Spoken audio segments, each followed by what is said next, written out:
Human resource management. My dear students, मेरा नाम doctor Kumar N Shahdeo है। आज हम लोग एमकॉम का सेमेस्टर 4 का एक बहुत इम्पॉर्टेंट क्वेश्चन डील कर रहे हैं। Define human resource management and discuss its characteristics. My dear students, I am Dr. Kumar A.N. Shahdev, HOD Commerce, Marwadi College, Ranchi, a constituent and autonomous unit of Ranchi University, Ranchi. Post graduation में human resource management को हम लोग man power management या management of human beings in an organisation के तौर पर पढ़ते हैं, जानने का कोशिश करते हैं। क्योंकि कोई भी ऑर्गेनाइजेशन बिना ह्यूमन बीइंग के प्रॉपर मैनेजमेंट के बहुत बड़ा चीज़ नहीं बन सकता है, सक्सेसफुल नहीं हो सकता है। This is the essence of management. क्योंकि कोई भी ऑर्गेनाइजेशन में सबसे इम्पॉर्टेंट एलिमेंट जो होते हैं वो ह्यूमन बीइंग होते हैं।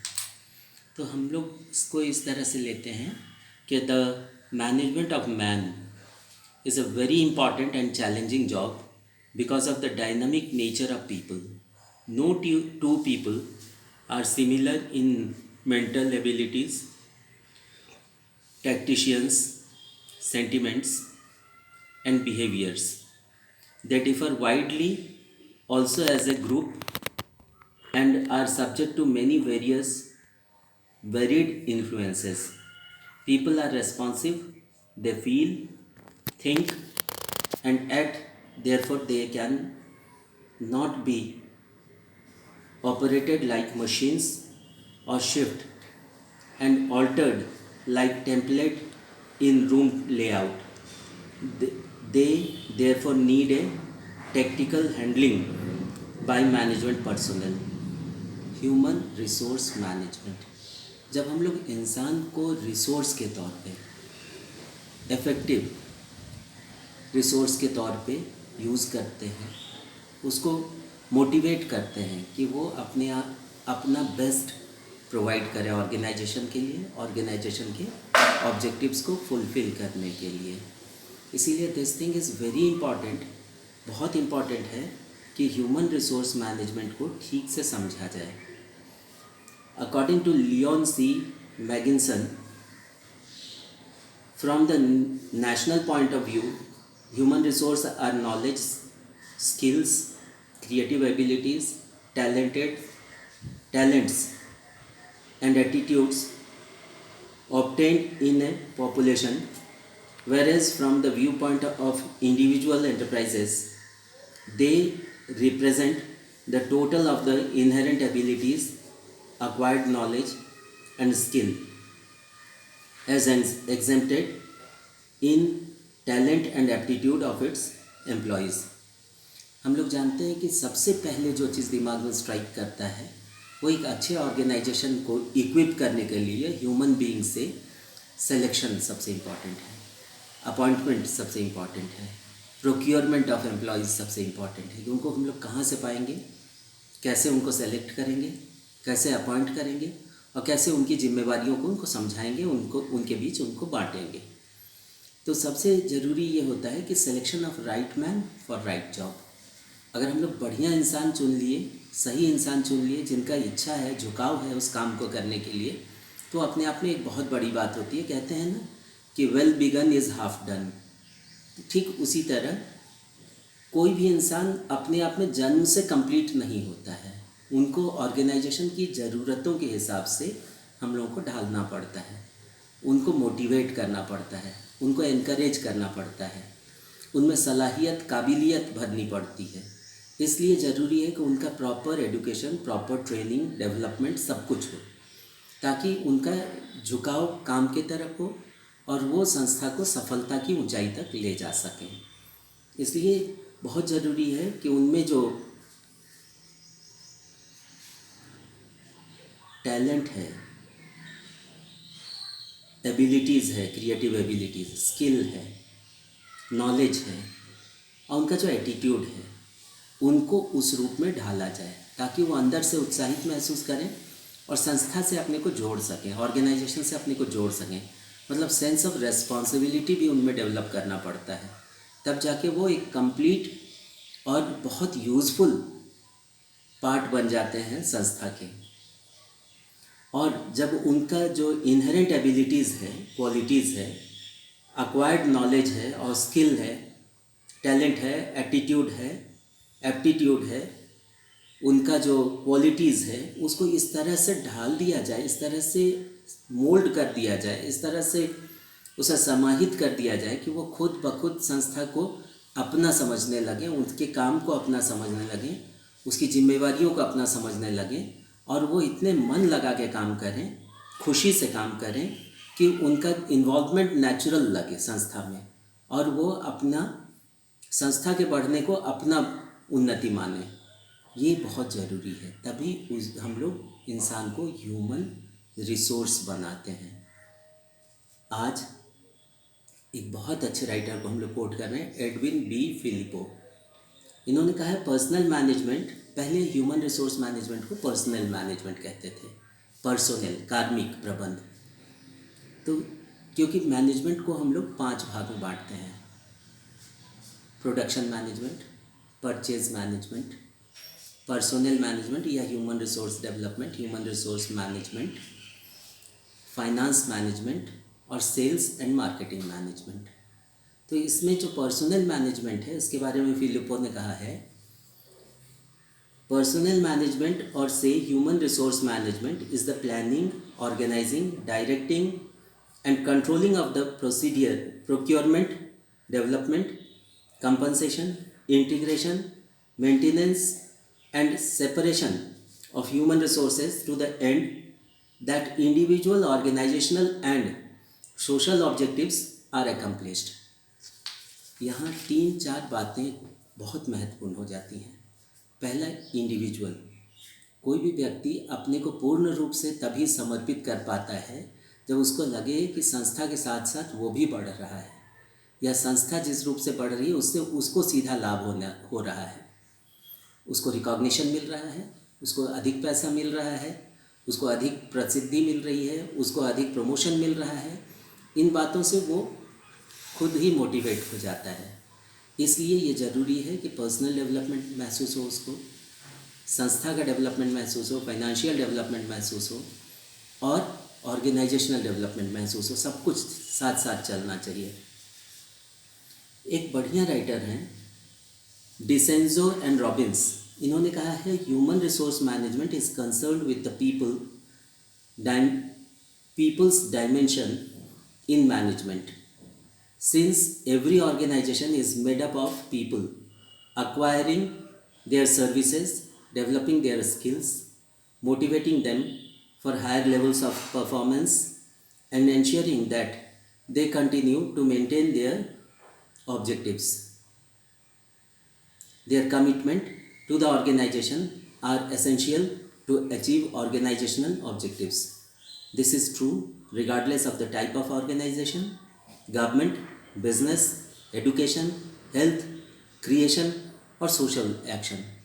कहने का तात्पर्य यह है कि ओवरऑल डेवलपमेंट होना चाहिए, जो काम कर रहा है, जो ह्यूमन बीइंग है वहाँ पे उनका और ऑर्गेनाइजेशन का, दोनों साथ साथ चले, दोनों का साथ साथ उन्नति हो।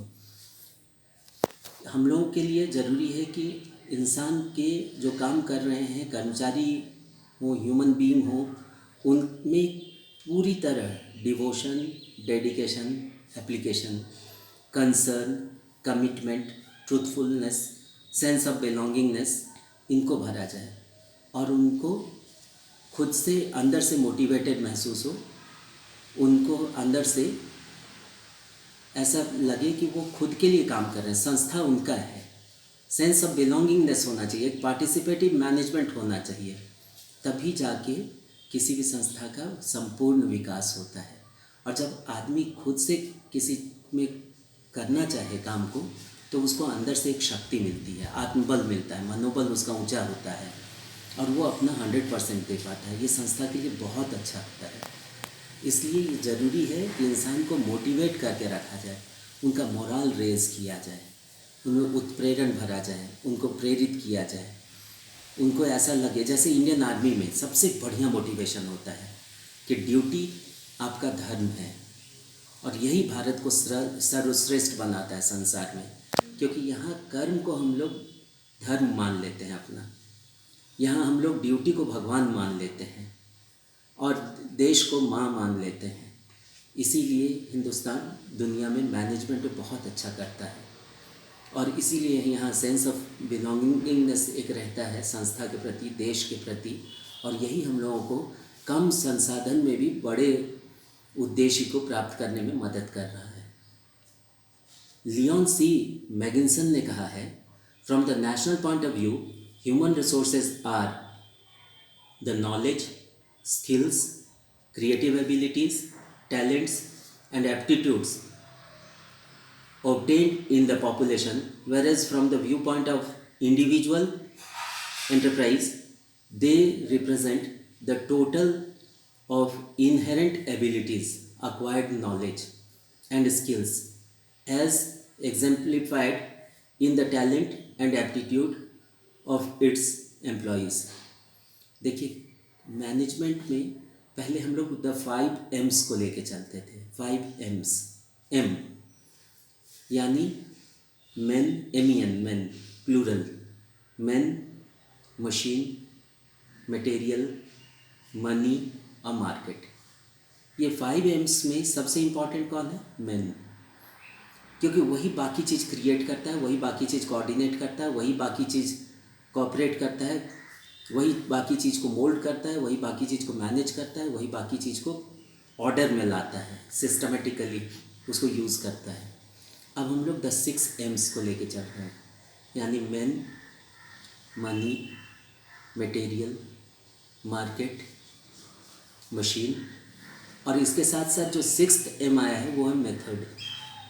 मेथड कौन लाता है? मैन। इसीलिए हिंदुस्तान में जब हिंदुस्तानी लोग पढ़ लिख के बाहर जाते हैं, यहाँ के स्टूडेंट्स, यहाँ के बच्चे जब बाहर जाते हैं, डेवलप्ड नेशंस में जाते हैं, तो उनको सबसे अच्छा जॉब मिलता है, सबसे ऊंचा पद दिया जाता है, क्योंकि उनको इंटेलिजेंसिया माना जाता है, उनमें इंटेलेक्चुअल प्रॉपर्टी राइट बहुत ऊंचा देखा जाता है। फॉरेन में, अमेरिका में, यूरोप में, वेस्टर्न कंट्रीज़ में, डेवलप्ड नेशंस में। और ये यहाँ की सबसे बड़ी बात है, ह्यूमन रिसोर्स जो यहाँ पे डेवलप होते हैं, क्योंकि हम लोगों के यहाँ जो सब चीज़ के साथ साथ है, एडुकेशन, ट्रेनिंग, डेवलपमेंट, उनके रख रखाव, उनका अपब्रिंगिंग, और इनके साथ साथ जो सबसे बड़ी बात हम लोग हिंदुस्तानी स्टूडेंट्स में पाते हैं वो है स्पिरिचुअलिज्म, आध्यात्म। हिंदुस्तान के स्टूडेंट्स चोरी बेईमानी नहीं करना चाहते हैं, उल्टा सीधा हरकत नहीं करना चाहते हैं। वो किसी भी संस्था जिसके लिए काम करते हैं वो कहते हैं कि वहाँ का नमक खा रहे हैं वो, तो उनको नमक निभाना है। ये अपने आप में बहुत बड़ा मोटिवेशनल चीज़ है। इसीलिए ह्यूमन रिसोर्स तो हमारे यहाँ खुद ब खुद तैयार होते हैं, केवल उनको ज़रा सा ठीक से गाइड करना है, थोड़ा ठीक से पढ़ाना है, थोड़ा ठीक से एडुकेट करना है, थोड़ा टाइमली उनमें क्वालिटीज़ को भरना है, उनके जो इनहेरेंट क्वालिटीज़ हैं, इनहेरेंट पोटेंशियल है, उसको उभारना है समय से, बस इतने ही काम है। इसी को तो ह्यूमन रिसोर्स कहते हैं, और इसी को ठीक से मैनेज करने को ह्यूमन रिसोर्स मैनेजमेंट कहते हैं। ये किसी ऑर्गेनाइजेशन के लिए एक बहुत बहुत बड़ी बात होती है। अब हम लोग जरा सा देखें कि इसकी विशेषताएं क्या हैं, कैरेक्टरिस्टिक्स ऑफ, या essential features, essential elements, salient features जिसको हम लोग कहते हैं। अलग अलग नाम से बोला जाता है पर चीज़ वही है, विशेषताएं या इसकी खूबियाँ। तो पहला है, human resource management is universal in nature and it presents in all organisations, it is present in all organisations and applicable in all levels. क्योंकि बिना ह्यूमन रिसोर्स मैनेजमेंट के तो कुछ भी नहीं हो सकता है, इसीलिए इसको सर्वव्यापी माना गया है, सर्वत्र इसकी उपयोगिता है, सभी काल में इसकी उपयोगिता है। इसके बाद है, इट इज़ डिसीजन ओरिएंटेड, ये डिसीजन मेकिंग को फैसिलिटेट करता है, सही निर्णय लेने में संस्था के कर्मचारियों को, उच्च अधिकारियों को मदद करता है। And focuses on decisions rather than on record keeping written procedures which is the responsibility of the traditional personnel management practices.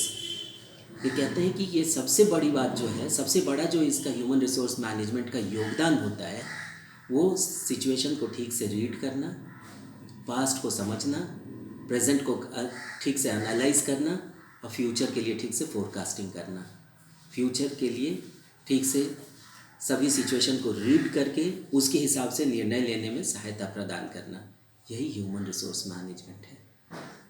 इसके बाद है human resource management focuses on individual needs and aspirations. जब तक व्यक्ति को ये नहीं महसूस होगा, उसको पूर्ण संतुष्टि नहीं होगी, उसको ये नहीं लगेगा कि वो आगे बढ़ रहा है, जीवन में ऊंचाई पे की तरफ जा रहा है, उसकी उपलब्धियां बढ़ रही हैं, उसकी पहचान बढ़ रही है, उसका सम्मान बढ़ रहा है, तब तक वो पूरे लगन से काम नहीं कर पाएगा।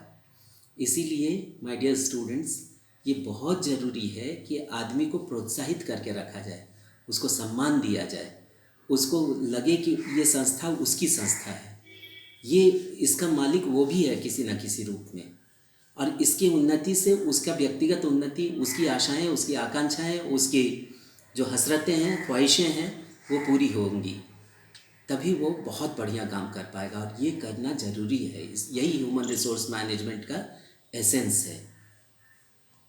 It emphasizes on identifying the aspirations of the basis of thorough analysis of the capabilities and future potential। ये सब कुछ जब रीड कर सकें हम लोग, जिसको कि TQM बोला जाता है, टोटल क्वालिटी मैनेजमेंट, यानी हर स्तर में चीज़ों को समझना, व्यवहारिक रूप देना उसको, और उसको भविष्य के हिसाब से बिठाना, भविष्य के हिसाब से उसको गढ़ना, इसी को ह्यूमन रिसोर्स मैनेजमेंट कहते हैं। It is employee oriented. सबसे बड़ी बात है, केवल मशीन नहीं है इंसान, वो हाड़ मांस का शरीर है उसका, वो महसूस कर सकता है। तो ह्यूमन रिसोर्स मैनेजमेंट को हम लोगों को इसीलिए एम्प्लॉई ओरिएंटेड करना पड़ता है, उसको इस तरह से ढालना पड़ता है। जैसे टाटा कंपनी, भारत में टाटा कंपनी का मैनेजमेंट को सबसे अच्छा माना गया है। आप अगर टिस्को देखेंगे, टिस्को के एडवर्टीज़मेंट को देखेंगे, Tata iron and steel company, तो उसमें दिखाता है कि बच्चे, कर्मचारियों के बच्चे बढ़िया से पढ़ रहे हैं, अच्छा से खेल रहे हैं, उनको बढ़िया स्कूल, कॉलेज, यूनिवर्सिटी प्रोवाइड किया गया है, उनको बढ़िया प्लेग्राउंड, ऑडिटोरियम, जिम्नाजियम सब कुछ प्रदान किया गया है, उनको बढ़िया archery ground, shooting grounds provide किया गया है, स्टेडियम प्रोवाइड किया गया है, उनको बढ़िया वो स्विमिंग पूल्स प्रोवाइड किया गया है, हॉर्स राइडिंग के लिए ग्राउंड प्रोवाइड किया गया, सब कुछ। और उसके साथ साथ उनको मैनेजमेंट कराया जा रहा है, पढ़ाया जा रहा है, और सारा फैसिलिटीज़ देने के लिए, उनकी लड़कियों की शादी के लिए बढ़िया सस्ते में उनको ये दिया जा रहा है, मैरिज होम्स और पार्टी वार्टी के लिए जगह दिया जा रहा है, उनका फैक्ट्री में बहुत बढ़िया वर्किंग कंडीशन है, जिसको कंजीनियल एटमॉस्फेयर कहते हैं। मतलब उनको इतना सौहार्दपूर्ण वातावरण दिया जा रहा है कि वो खुशी से काम कर सकें, पूरा काम कर सकें, लगन से काम कर सकें। और अंत में कहता है, टाटा कंपनी का अपना एडवर्टीजमेंट एक सेंटेंस में आता है कि इस्पात भी हम बनाते हैं। यानी टाटा कंपनी ये सारा काम करता है और उसके बाद इस्पात बनाता है, क्योंकि पूरी दुनिया जानती है कि टिस्को का काम ही है आयरन एंड स्टील प्रोड्यूस करना। तो इस तरह से उसको जोड़ना पड़ता है संस्था के साथ, तब जाके बढ़िया ह्यूमन रिसोर्स मैनेजमेंट होता है। इसके बाद कहता है कि it is development and growth oriented. किसी भी संस्था का, किसी भी व्यवसाय का, किसी भी वाणिज्यिक गतिविधि का, कमर्शियल एक्टिविटी का, किसी भी इकोनॉमिक एक्टिविटी का, आर्थिक गतिविधि का मूल उद्देश्य ही होता है ग्रोथ ओरिएंटेड और डेवलपमेंट ओरिएंटेड होना। लेकिन यहाँ पे हम लोगों को इस बात पे ध्यान देना पड़ता है कि कहीं भी ये नहीं लगे कर्मचारियों को कि संस्था जो है वो आत्म केंद्रित है, कंपनी या ऑर्गेनाइजेशन सिर्फ अपने बारे में सोचती है। There is holistic development of people which is coupled with reinforcement strategies ensuring the acquisition of the desired behavior and capabilities among people. We have to note that the reward and recognition R&R structure is the orientation have to be find tuned to have the best result of the initiative of the development measures taken by the group at large. कहने का मतलब R&R तो ज़रूरी है, reward and recognition, तभी कर्मचारी अपने को उसके साथ पूरी तरह आत्मसात कर पाएंगे, इम्बाइब कर पाएंगे। तब वो अपने को जब जोड़ लेते हैं तो उनको हर कमी को पूरा करने में मदद मिलती है और वो बहुत लगन, ईमानदारी, निष्ठा, समर्पण और प्रतिबद्धता के साथ काम करते हैं और संस्था को ऊंचाई तक ले जाते हैं। It is regarded as the binding force of an organisation. ये किसी भी संस्था के लिए एक बाइंडिंग फोर्स बन जाता है। It is the highly competitive environment, it assumes the role of the strategic decision making process in the organization. HR professionals are regarded as the strategic partners of the business and help the business to attain the desired objectives by bringing in the cohesive between the strategic goals and business people. Thus, it is another feature of strategic implication. सबसे महत्वपूर्ण है कि यहाँ strategic management होना चाहिए, अर्थात संस्था के उद्देश्य को ध्यान में रखते हुए और कर्मचारियों के सेंटीमेंट को भी ध्यान में रखते हुए, उनकी जो आशाएं हैं, आकांक्षाएं हैं, उनको दिमाग में रखते हुए और संस्था के उद्देश्य को, उसके लाभ अर्जन की क्षमता को, उसके भलाई को, उसके डेवलपमेंट को, विकास को, सभी को एक साथ लेके चलना है। इसीलिए ये काम करेगा कौन? ह्यूमन रिसोर्स, क्योंकि हर एक स्तर पे काम कौन संभालता है? Man power.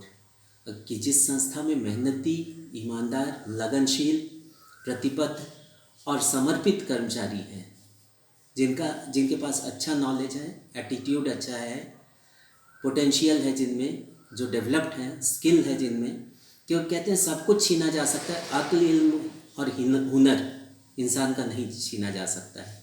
इसलिए अगर इंसान पूरे अपने अक्ल, इल्म और हुनर के साथ काम करना चाहे तो सबसे ज़रूरी है संस्था पहले उनको जोड़े अपने साथ पूरी तरह, उनकी आशाओं को, आकांक्षाओं को पूरा करे संस्था। ये बहुत ज़रूरी है। और यहाँ ईमानदारी दिखनी चाहिए, ट्रांसपेरेंसी दिखनी चाहिए। जो काम कर रहा है संस्था, कंपनी, वो दिखना चाहिए कर्मचारियों को, उनको समझ में आना चाहिए। वर्कर्स पार्टिसिपेशन इन मैनेजमेंट होना चाहिए, उनको लगे कि ये उनका चीज़ है। Human resource management is multi disciplinary in nature. ये केवल एक छोटा सा चीज़ नहीं है, ये मल्टी डिसिप्लिनरी है। इसमें सभी विद्याओं, सभी विधाओं को जोड़ा गया है। It means that it draws heavily from other disciplines like psychology, sociology, anthropology, political science, economics, quantitative techniques, statistics, econometrics, ergometrics.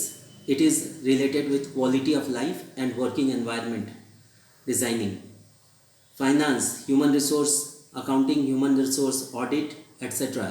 The aspect of human resource management helps the professionals to be the strategic partners as well as the consultants of the organization. यानी सभी विद्याओं, सभी विधाओं को जोड़कर उनका एक सुंदर सम्मिश्रण तैयार करके और एक व्यवहारिक उसका एप्लीकेशन तैयार किया जाता है ताकि संस्था अपने सर्वोच्च स्तर को प्राप्त कर सके और संस्था से जुड़े हुए सभी पक्षों को इसका लाभ मिले। लेकिन सबसे पहले जो लोग इसको फलीभूत करते हैं, सफलीभूत करते हैं, वो वहाँ के कर्मचारी हैं। इसलिए उनको सबसे अधिक उत्साहित रखना है, उनको सबसे अधिक खुश रखना है, उनको जोड़ के रखना है, उनको पीठ ठोक के रखना है, उनको ऊंचा उठा के रखना है, एलिवेट करना है उनके पोजीशन को, ताकि उनको लगे कि ये संस्था उनकी है। तभी वो अपना सर्वस्व दे सकेंगे संस्था को। और अंत में है, it is also an ongoing and forward looking in nature. It also takes into consideration the future needs of the organization. कोई भी संस्था तब ऊंचा उठता है जब उसमें हम लोगों को भविष्य की ओर देखकर हम लोग उसको अच्छा से करें, उस चीज़ को फॉरवर्ड लुकिंग हो और ऑनगोइंग रहे ये सब चीज़। जो भी वर्कर्स जो काम कर रहे हैं उनको ये लगे कि उनका भविष्य बहुत अच्छा है, कंपनी का भविष्य बहुत अच्छा है और उनको कभी कोई कठिनाई होने वाली नहीं है। और जब हम लोग भविष्य पे नज़र रख के चलते हैं तो तभी हम लोग पूर्ण रूप से सफल होते हैं। डिवाइन मदर पौंडीचेरी ने कहा है, blessed are those who take a leap towards the future. इसलिए ये ज़रूरी है कि ये ऑनगोइंग प्रोसेस महसूस हो, फॉरवर्ड लुकिंग प्रोसेस महसूस हो और फ्यूचर सिक्योर्ड महसूस हो ह्यूमन रिसोर्स को। तभी ह्यूमन रिसोर्स मैनेजमेंट अपने सर्वश्रेष्ठ सर्वोच्च अवस्था को प्राप्त करता है और संस्था के लिए, कंपनी के लिए, समाज के लिए और देश के लिए ये बहुत उपयोगी होता है। Thank you very much and all the best.